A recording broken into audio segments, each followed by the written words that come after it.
No. Martin. Honorable Martin, yes. Thank you, Honorable Speaker.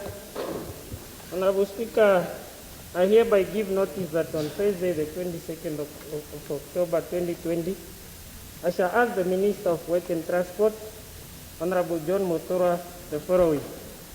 The Northern Railway Line Extension Project managed only to complete Phase 1 and 2, with Phase 3 of Wandangwa Shakati still to be completed more than 10 years from where it was expected to be completed. The railway lines forms a vital link and regarded as a development chain to promote development, economic growth, eradication of poverty, and creation of employment possibility in the northern and central Namibia. The main objective of the railway project is to stimulate economic growth in the northern region, especially in respect of the agricultural and manufacturing sector. Better transport links and market chains could facilitate in transforming the agricultural sector, which presently is largely communal-based, into a commercial-oriented sector. Agriculture is the main activity of the majority of the people through the northern region, and any improvement within the sector will therefore have a major impact. The northern central area made up of the most heavily populated regions. About half of the Namibian population live there. The area is only linked to the rest of the country with one main asphalted surface road as major transport routes for both passengers and goods. The railway line will attract especially the heavy bag goods away from the road. This will prolong the life of the road and create safer roads. In 2006, during the progression of Phase 1 and 2 of the railway project, the Work Ministry spokesman, Mr. Julius Ngweda, quoted in the media saying the Ondangwa Shakat line, which is expected to cost the ministry 220 million, will be completed by December 2008. Several companies, government ministries, and parastatals have been sending their staff to go and do volunteer work on the railway. Thus, I ask, Honorable Minister, how far is your ministry with this project? Question number 2, when should the public expect this project to be completed? Give time frame of completion. Number 3, currently, there are no proper crossing areas for motorists and villagers on the railway, which pose danger to vehicles and villagers crossing, especially during the rain season. The railway becomes too slippery to cross and a risk for accidents. What are your ministry's immediate interventions to ensure the safety of motorists and villagers crossing their safety is not compromised? Number 4, Sumeb Ondangwa to Oshikango Railway has been operational for more than 5 years now. How is the economic situation of this route, both on goods and passengers?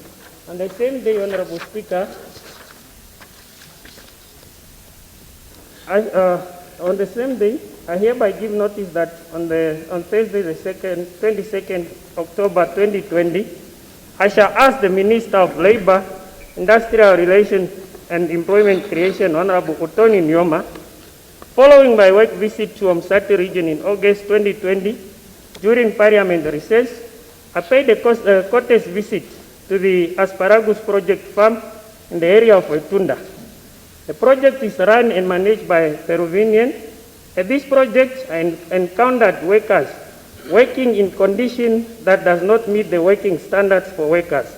Workers are working in the scorching sun, both men and women, harvesting asparagus, and they are not provided with any working gears, from protective clothing, safety boots or gloves, sun protection or hats for the sun, though the harvesting takes place throughout the whole day from morning to late afternoon. Even this time of COVID-19, workers are not provided with masks or sanitizers, though their gathering during harvesting exceed the expected amount of COVID-19 gathering which we have in the country. Workers work with sharp spade to cut off the top growing part of the plant, yet no safety boots provided. This contributes to several injuries reported at work. Workers are exposed to harassment and abuse on a daily basis, and firing of employees take place almost every day. The remuneration package are never discussed or agreed on, no signed. Currently, most of the offices and toilets that black workers use, their doors are removed on purpose by their white bosses, apparently with the reason black workers will sleep on duty if their doors are open or are there. These are some of the signs that workers there are treated inhuman and working under harsh, deplorable conditions. I thus ask, Honorable Minister, are you aware of this farm workers' condition? If so, have you visited the workers and assessed their working condition with the aim to resolve the situation? Number 2, what is your ministry going to do to address the deplorable working condition of these farm workers?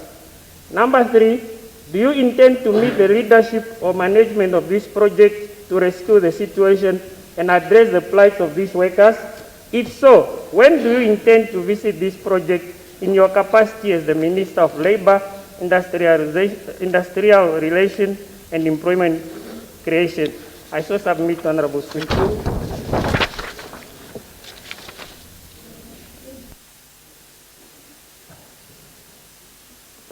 Next, Honorable Genda, please.